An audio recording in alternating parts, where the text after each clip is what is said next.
the cruelest invitations are never sent to celebrate your future. They're sent to remind you of the past they hope you'll never escape. Claire Bennett stood alone beside the small mailbox at the end of the gravel driveway, the October wind tugging gently at the sleeves of her faded cream sweater as golden leaves drifted across the quiet road. Her cottage rested at the edge of Blackridge Forest, where the towering pines whispered secrets that most wolves had forgotten how to hear. The envelope in her hands was thick, expensive, sealed with deep crimson wax bearing the crest of the Silver Creek Pack. She recognized it instantly. So did the quiet ache that settled somewhere beneath her ribs. For a long moment, she simply stared at her name written in elegant silver ink. Claire Bennett. Not Claire Carter. Not Luna. Just the name she had slowly learned to carry with dignity after everything had fallen apart. She broke the seal with careful fingers. Inside rested a cream-colored invitation edged in gold. Ryan Carter and Olivia Sinclair request the honor of your presence as they celebrate the beginning of their forever. Her eyes lingered on the words, calm despite the memories trying to rise. Beneath the formal invitation rested another card. Smaller. Handwritten. The handwriting belonged to Ryan. She had memorized every curve of those letters years ago. We both know everyone will be talking about you anyway. You might as well give them something to see. Don't disappoint us. Claire smiled, but it wasn't the smile of someone amused. It was the quiet expression of someone who had already survived the worst thing those words could ever remind her of. 5 months earlier, a rejection ceremony had stripped away the future she believed had been waiting since childhood. Friends had disappeared. Neighbors lowered their voices whenever she walked past. Some looked away out of pity. Others simply enjoyed watching someone fall. The pack had moved on quickly. It always did. Only Claire had remained behind, rebuilding a life measured not by promises but by peaceful mornings, honest work, and evenings spent tending the tiny garden behind her cottage. She folded the invitation. With the same care she used when pressing wildflowers between the pages of old books. Behind her, the screen door creaked open. Martha Ellis, the elderly widow who lived next door, stepped onto the porch carrying a basket of fresh bread wrapped in a towel. She noticed the envelope immediately. Please tell me you're not thinking about going, she said softly. Claire looked toward the fading afternoon sunlight washing the forest in warm amber. Why wouldn't I? Martha sighed. Because they don't want your presence. They want your pain. Claire lowered her eyes to the invitation one final time before sliding it neatly back into its envelope.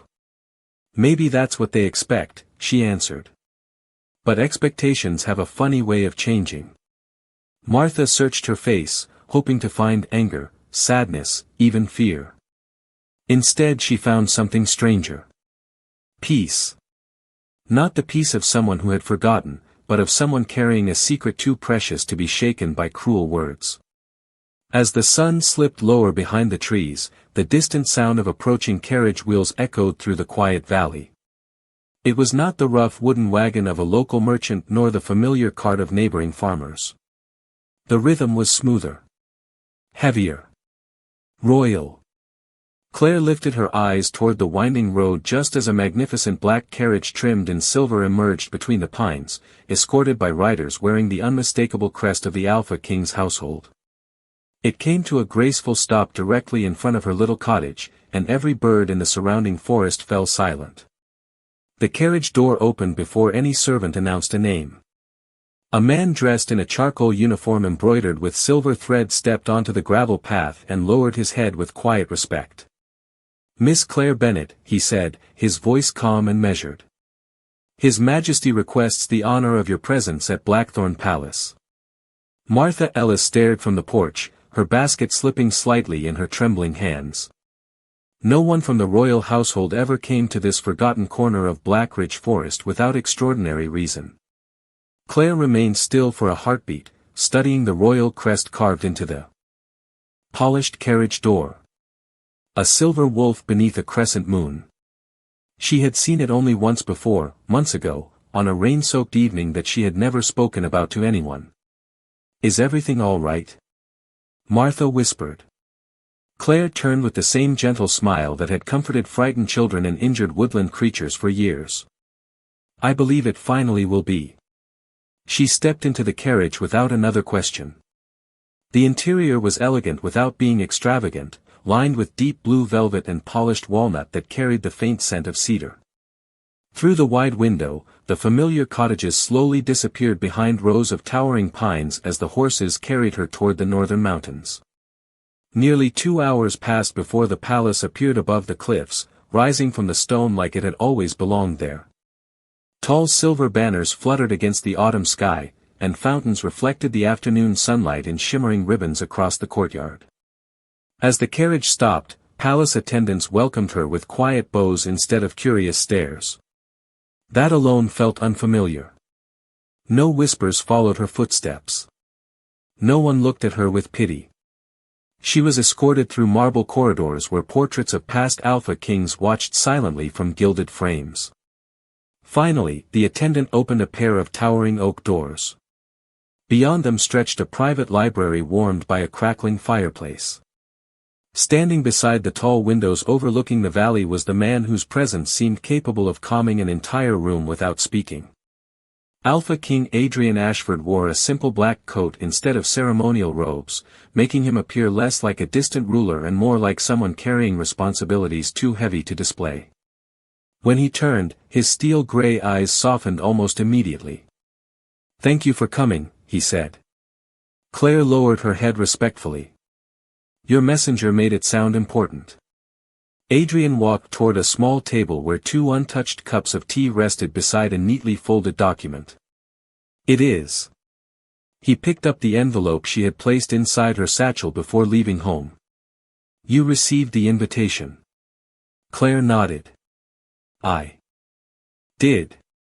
And you intend to attend?" It was not a question. She smiled faintly. Running away would only prove them right. Adrian studied her for several quiet seconds.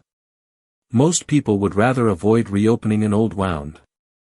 Old wounds stop hurting when you stop giving them permission. Something almost like admiration crossed his expression. He had led armies, negotiated impossible treaties, and faced leaders who measured strength through fear alone. Yet the quiet courage standing before him impressed him more than any battlefield victory ever had. He reached for the folded document resting on the table and offered it to her. "Then perhaps it is time they meet the woman you have become instead of the one they believe they destroyed." Claire unfolded the heavy parchment, her eyes widening as she recognized the royal seal pressed into the wax beneath a single line written in elegant script. "You are respectfully invited to accompany Alpha King Adrian Ashford as his honored guest at the Silver Creek wedding celebration." For the first time since opening Ryan's cruel invitation, Claire allowed herself a genuine smile, and somewhere beyond the palace windows, the late afternoon sun broke through the clouds, bathing the valley below in quiet golden light. The days that followed passed with remarkable quiet, almost as though the world itself had chosen to keep Claire's secret until the perfect moment. While Silver Creek Pack overflowed with excitement over the upcoming wedding, Blackthorn Palace remained calm, its halls filled with measured footsteps and respectful silence. Every morning, Claire walked through the palace gardens where white roses climbed ancient stone walls and crystal fountains reflected the changing colors of autumn leaves.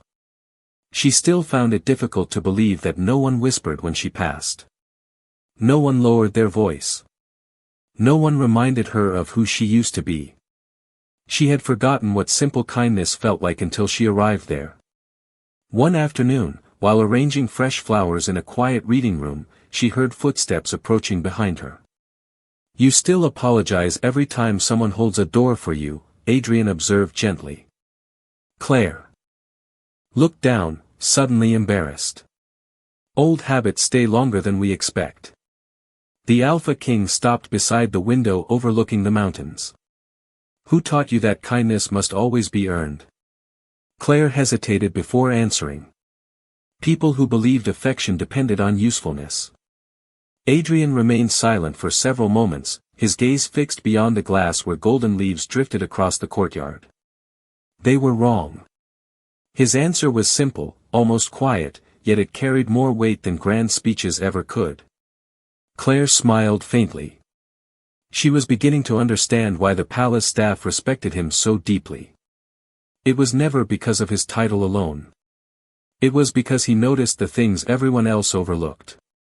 Later that evening, the royal tailor arrived with several garment bags carefully protected inside embroidered covers. Claire immediately stepped back. There must be some mistake. The elderly tailor chuckled warmly. His Majesty does not make mistakes when preparing for official events. One elegant gown after another was revealed across the room. Soft ivory silk. Deep sapphire velvet. Pale silver satin that shimmered like moonlight. Claire touched none of them. These cannot possibly be for me. Adrian entered quietly before anyone answered. They are. She looked at him with visible uncertainty. I have never owned anything like this. That is exactly why you should. Claire lowered her eyes. People will think I do not belong beside you. Adrian smiled, though there was sadness hidden within it. People often mistake familiarity for truth. He stepped closer, stopping at a respectful distance. Claire, I am not asking you to pretend to be someone else. She met his steady gray eyes. Then what are you asking? I am asking you to stop hiding the woman you have always been. The words settled gently into her heart, reaching places that years of humiliation had convinced were beyond healing. Across the valley, preparations continued inside Silver Creek Manor. Workers polished marble floors until they reflected the chandeliers above. Musicians rehearsed beneath tall windows decorated with white lilies. Ryan Carter welcomed influential guests with confident smiles while Olivia Sinclair supervised every detail of the celebration. More than once, someone asked whether Claire Bennett had responded to the invitation. Ryan laughed each time. She will not come, he said with complete certainty. She could never survive walking into this room again. Olivia smiled with quiet satisfaction. Even if she does, everyone already knows where she belongs. Neither of them noticed the reserved seat positioned near the front of the grand ballroom. Draped in black and silver, it remained untouched beneath the royal crest of Blackthorn Kingdom. Every guest assumed it had been placed there out of courtesy, nothing more than tradition for an invitation that would certainly be declined. None of them imagined that, only one day later, the empty chair would become the most important seat in the entire hall. Morning sunlight spilled across the stone courtyard of Blackthorn Palace as servants completed the final preparations. A polished black carriage waited at the front entrance, its silver crest gleaming beneath the clear autumn sky. Claire paused halfway down the grand staircase, hardly recognizing the woman reflected in the tall windows beside her. The ivory gown fit with quiet elegance rather than extravagance, its flowing sleeves catching the light with every careful step. Her hair rested in soft waves over her shoulders, adorned only with a delicate silver comb shaped like intertwined branches. There were no jewels meant to impress anyone, no crown, no symbols of borrowed importance. Adrian had insisted that she wear only what felt true to herself. You should never need decoration to prove your worth, he had told her earlier that morning. Those words stayed with her as she crossed the courtyard. Adrian was already waiting beside the carriage, dressed in a tailored black coat with subtle silver embroidery along the collar. His appearance carried the quiet authority of a king who never needed to announce his position. When he noticed Claire approaching, he smiled with unmistakable sincerity. You look exactly as I hoped, he said. Claire glanced down self-consciously. I was afraid everyone would think I was pretending. Adrian gently shook his head. No. They will finally see the woman they refused to notice.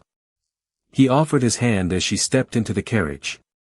The journey toward Silver Creek took nearly 3 hours, winding through forests painted in brilliant shades of crimson, amber, and gold. Neither of them spoke very much. The silence between them never felt uncomfortable. Instead, it carried the peaceful confidence that only existed between people who no longer needed to explain themselves.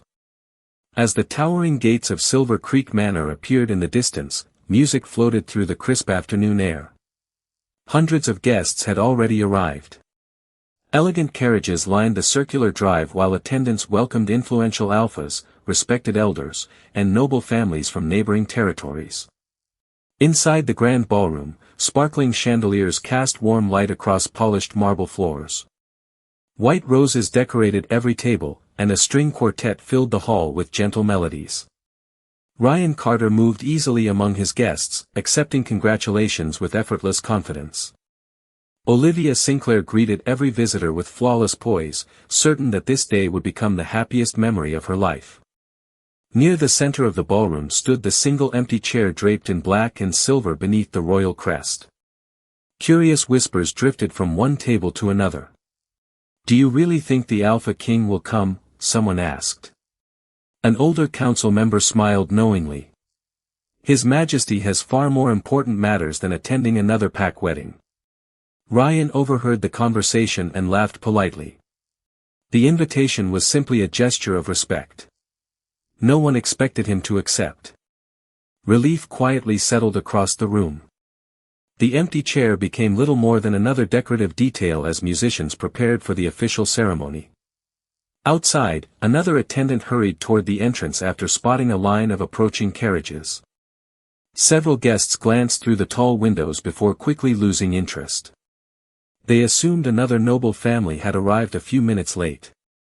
None of them realized that the first carriage carried no family crest from any neighboring pack. Instead, beneath the late afternoon sunlight, a silver wolf beneath a crescent moon shimmered across polished black lacquer, and as the carriage rolled slowly toward the front steps of Silver Creek Manor, every royal guard stationed near the entrance straightened at once with unmistakable respect. The moment the royal carriage came to a graceful stop before the grand entrance, the conversations inside Silver Creek Manor faded into uneasy silence. The palace guard standing at the front steps immediately lowered their heads, their synchronized movement sending a ripple of confusion through the gathered guests. Several council elders exchanged uncertain glances, while servants hurried to straighten decorations that suddenly seemed insignificant beneath the presents that had arrived. Ryan Carter stepped closer to the entrance with a practiced smile, convinced that some distant royal representative had accepted the invitation on the Alpha King's behalf. That assumption vanished the instant the carriage door opened. Alpha King Adrian Ashford stepped onto the stone walkway with calm confidence, his polished black coat moving gently in the autumn breeze as sunlight reflected from the silver crest embroidered across his collar. He acknowledged no applause, accepted no dramatic announcement, and carried himself with the effortless composure of a man who never needed attention because respect followed him naturally. Every guest rose to their feet without being instructed. Even the musicians lowered their instruments. Ryan's smile froze for a fraction of a second before returning. He quickly walked forward and bowed respectfully. "Your Majesty, this is an unexpected honor. We are deeply grateful that you accepted our invitation." Adrian offered a polite nod. "Thank you for receiving us." Ryan noticed a single word that lingered in his thoughts. "Us." Before he could ask another question, the Alpha King turned toward the carriage once more. Every pair of eyes followed him. The attendant opened the carriage door again, extending a gloved hand with quiet respect. A slender hand rested upon it. Then Claire Bennett stepped gracefully onto the stone path. Time itself seemed to hesitate. The same woman everyone believed would spend this day hiding from embarrassment now stood beneath the afternoon sunlight wearing an elegant ivory gown that reflected quiet dignity instead of luxury. She did not wear an expression of triumph. She did not seek revenge with her eyes. She simply looked peaceful, as though she had finally stopped asking permission to exist. Murmurs swept across the entrance. "That cannot be Claire. How did she arrive with the Alpha King? Was she invited by the palace?" Olivia Sinclair stared in disbelief from inside the ballroom doorway, unable to hide the shock spreading across her face. Only days earlier she had laughed while imagining Claire sitting alone at home, too ashamed to attend the wedding. Nothing had prepared her for this. Ryan looked from Claire to Adrian, desperately searching for an explanation that made sense. "Miss Bennet," he managed to say, forcing another smile. "I did not realize you would be arriving with such distinguished company." Claire answered with quiet courtesy. "Neither did I, until I accepted His Majesty's invitation." Adrian remained beside her, allowing her words to settle over the gathering crowd before calmly offering his arm. Claire accepted it naturally, and together they climbed the wide marble staircase. No one dared stand in their way. Inside the ballroom, every conversation dissolved into whispers as guests watched the pair enter beneath the sparkling crystal chandeliers. The empty chair beneath the royal crest no longer appeared symbolic. It had been waiting for exactly this moment. Adrian escorted Claire through the center of the grand hall without looking toward the decorated wedding stage or the elaborate floral displays. His attention remained entirely on the woman walking beside him, while hundreds of astonished eyes followed every graceful step they took toward the place where the future of more than one life was about to change. The great ballroom remained so quiet that the gentle crackle of candles could be heard beneath the crystal chandeliers. Hundreds of eyes followed Adrian and Claire as they crossed the polished marble floor together. Ryan. Carter felt every confident smile he had practiced for weeks slowly disappear beneath the weight of growing uncertainty. Olivia Sinclair tightened her hands around the bouquet she carried, forcing herself to maintain the graceful expression expected of a bride, although her thoughts had become impossible to hide. This was not how the afternoon was supposed to unfold. Adrian guided Claire to the place prepared beneath the royal crest before turning toward the gathering with calm dignity. He acknowledged the respectful bows of the council elders before looking back at Claire. There was no hesitation in his expression, only quiet certainty. "I owe you an apology," he said, his voice carrying naturally through the silent hall. Claire looked at him with gentle surprise. "For what, Your Majesty?" A faint smile touched his face. "For arriving later than I promised." Confused whispers spread through the guests. "Promised?" Ryan frowned, unable to understand. Claire's eyes softened with quiet warmth. "You are here now. That is enough." Adrian reached into the inside pocket of his coat and carefully removed a small velvet box. The movement alone caused another wave of astonishment throughout the ballroom. He opened it slowly, revealing an elegant silver pendant shaped like a crescent moon embracing a wolf. It was simple, refined, and unmistakably crafted by the royal jewelers. Adrian lifted the pendant with great care before asking softly, "May I?" Claire gave a small nod. He fastened the necklace around her neck with respectful gentleness, stepping back only after making certain it rested comfortably. "This belongs with you," he said. "It always has." No one spoke. Even the musicians remained perfectly still. Ryan could no longer ignore the growing unease inside him. "Your Majesty," he interrupted politely, "forgive my confusion, but may I ask how Miss Bennet has earned such extraordinary favor from the crown?" Adrian turned toward him without the slightest trace of irritation. "It is not favor." His answer was calm. "It is gratitude." The room became even quieter. Olivia looked from the pendant to Claire, searching for some explanation that would restore the certainty she had felt only minutes before. Adrian continued, never raising his voice. "Several months ago, while traveling without royal escort, I was caught in a severe mountain storm. My identity was unknown. My title meant nothing because no one recognized me." Claire lowered her eyes, remembering that cold evening beneath the pouring rain. A young woman living alone opened her home to a complete stranger. She offered food before asking questions. She prepared a warm fire without expecting reward. She never once asked who I was or what I could give her. His gray eyes settled gently on Claire. "She chose kindness before knowing my name."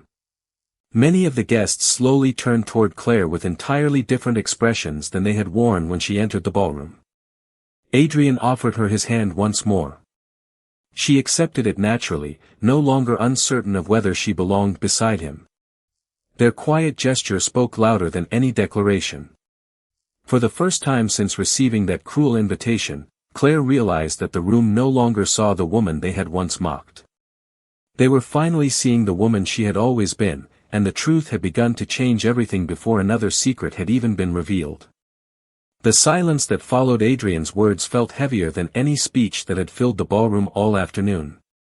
Faces that had once watched Claire with quiet judgment now reflected uncertainty, curiosity, and growing regret. Ryan Carter struggled to hide the disbelief spreading across his expression. He remembered countless evenings when Claire had disappeared into the forest carrying baskets of herbs or blankets for injured travelers. He had often dismissed her kindness as weakness, convinced that compassion could never earn respect in a world ruled by strength.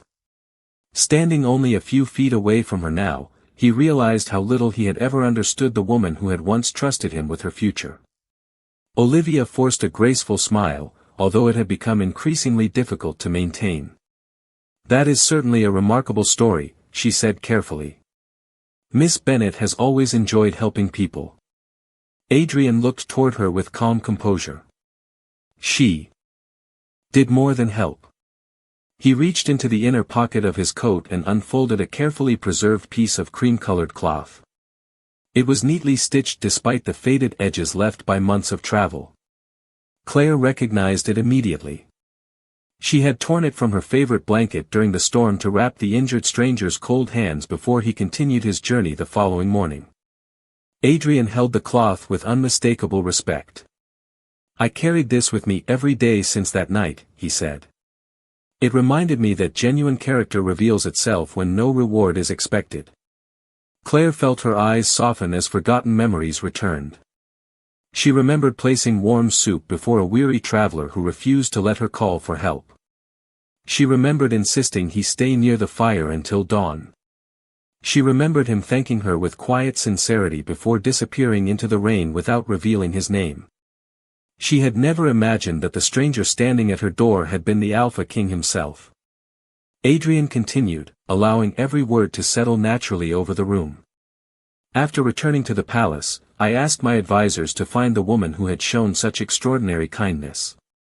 By the time they reached Blackridge Forest, they discovered she had already been abandoned by the very people who should have valued her most." Several elders lowered their heads. Others exchanged uncomfortable glances. Ryan felt his heartbeat quicken as memories he wished to forget returned with painful clarity. The rejection ceremony. The whispered gossip. The invitation he had believed would be one final humiliation.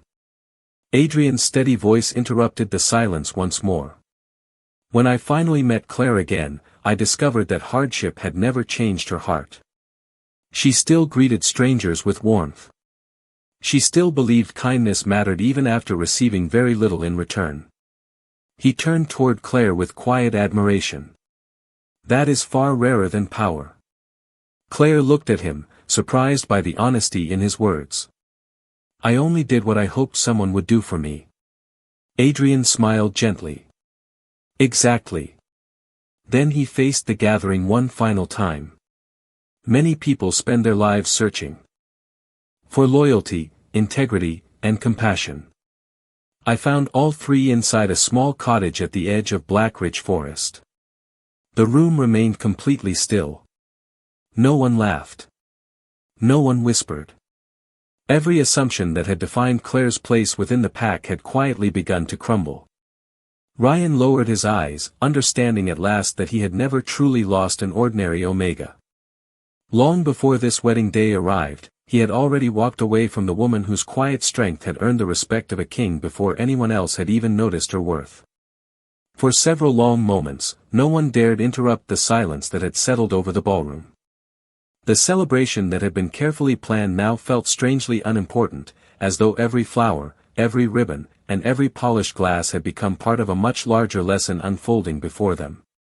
Adrian allowed the quiet to linger before reaching into the leather portfolio carried by one of his royal attendants. He accepted a sealed document and turned toward the council elders seated near the front of the hall. "Before I accepted today's invitation," he said calmly, "I requested a complete review of the records surrounding Miss Claire Bennet's separation from Silver Creek Pack." A ripple of surprise spread through the audience. Ryan slowly lifted his eyes, his confidence fading with every passing second. Adrian broke the royal seal and unfolded the parchment. The investigation found no evidence that Claire Bennett violated any pack law, dishonored her responsibilities, or acted against the welfare of her community. Several elders exchanged uneasy glances.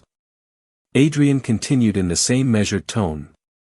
Instead, the records describe years of volunteer service, assistance to elderly residents, care for injured wolves, and countless acts of generosity that were never requested and never rewarded. Claire lowered her eyes, uncomfortable hearing her private acts of kindness spoken before so many people. She had never helped others to earn recognition.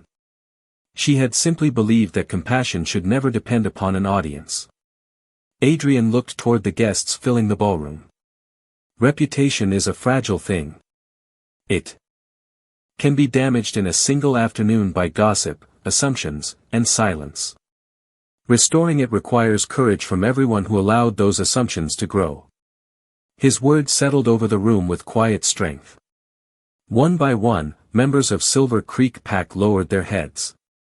An elderly woman who had once refused to greet Claire stepped forward first. Tears shimmered in her eyes as she folded her hands respectfully. "Miss Bennett," she said softly, "I listened to rumors instead of remembering the kindness you showed my family. I am deeply sorry." Others followed. A teacher whom Claire had helped during a difficult winter. A shopkeeper whose business she had quietly supported. A young mother whose child Claire had comforted during a frightening storm. Their apologies were simple, sincere, and free of excuses. Claire listened to each one without anger. She offered nothing more than a gentle smile, understanding that genuine regret deserved dignity rather than humiliation. Ryan finally stepped forward, his voice quieter than anyone in the room had ever heard it. "Claire. I believed ambition mattered more than loyalty. I convinced myself that choosing status over character would lead to a better future. I was wrong." Claire looked at him peacefully. There was sadness in her eyes, but no bitterness. "I hope you become the man you wanted everyone to believe you already were." The words were neither cruel nor triumphant. They were honest, and somehow that honesty carried greater weight than any accusation ever could. Adrian watched the exchange before speaking one final time. Justice is not achieved when one person is embarrassed in front of a crowd. Justice is achieved when truth is finally allowed to stand where false judgment once stood. No one applauded. No one celebrated another person's regret. Instead, the ballroom filled with quiet reflection as those gathered realized that the woman they had once underestimated had answered humiliation not with revenge, but with grace, and in that single choice, she had become impossible to overlook. The evening sun settled gently beyond the tall windows of Silver Creek Manor, filling the ballroom with warm amber light that softened every polished surface. The celebration quietly resumed, yet it no longer carried the same spirit as before. Conversations were calmer. Smiles were humbler. Many guests found themselves watching Claire Bennett rather than the decorated wedding stage, not because she demanded attention, but because quiet dignity had a way of drawing respect without asking for it. Adrian looked toward her with the same calm admiration that had never once been influenced by titles or appearances. "Are you ready to leave?" he asked softly. Claire glanced around the ballroom one final time. Months earlier, she had imagined this place as the symbol of everything she had lost. Now it no longer felt like a prison built from old memories. It was simply another room, another chapter, another place she no longer needed to fear. She smiled gently. "Yes. I think there is nothing left for me here." Adrian offered his arm once again, and Claire accepted it naturally. Together they walked across the marble floor with unhurried confidence. No one stood in their path. Instead, something unexpected happened. The council elders rose from their seats first. Then the neighboring alphas followed. Families who had once believed every cruel rumor stood as well. One by one, every guest in the ballroom quietly rose to their feet. There was no applause. There were no dramatic speeches. Only respectful silence accompanied by grateful eyes that finally understood the value they had failed to recognize. Claire paused for a brief moment, surprised by the gesture. Adrian leaned slightly toward her and smiled. Respect is most meaningful when it is freely given. She nodded with quiet gratitude before continuing toward the entrance beside him. Outside, the cool autumn air carried the scent of pine trees and fallen leaves. The royal carriage waited beneath a sky painted in shades of gold, rose, and deep blue. As the attendants opened the carriage door, Claire looked back one final time. Ryan remained standing near the ballroom entrance, still holding the folded invitation he had once written with such confidence. The sharp words meant to embarrass her now seemed painfully small compared with everything he had witnessed that afternoon. Their eyes met across the distance. Claire offered him a gentle nod, not as someone claiming victory, but as someone who had chosen peace over resentment. Ryan lowered his gaze with sincere regret, finally understanding that some opportunities disappear not because fate is unfair, but because pride refuses to recognize genuine worth until it is too late. Claire stepped into the carriage, and Adrian followed beside her. As the horses began carrying them away from Silver Creek Manor, the grand estate slowly disappeared behind rows of towering autumn trees. For several peaceful miles, neither of them spoke. They simply watched the fading sunlight dance across the quiet countryside. At last Adrian broke the comfortable silence. "Do you regret coming today?" Claire looked out the window before answering with the calm certainty that only healing could bring. "No. I needed to discover that I was never leaving my past behind. I was simply walking toward the future that had been waiting for me all along." Adrian smiled warmly. "And where do you think that future begins?" Claire turned toward him, her eyes bright with quiet hope instead of old sorrow. "Where people are valued for the goodness they carry, not the opinions others create." The carriage continued toward Blackthorn Palace beneath the first stars of evening, leaving behind a celebration that would eventually be forgotten. Yet the lesson born within its walls would remain far longer than flowers or music ever could. Real strength is never measured by the power to make someone feel small. It is measured by the courage to recognize another person's worth before the rest of the world finally learns to see it too.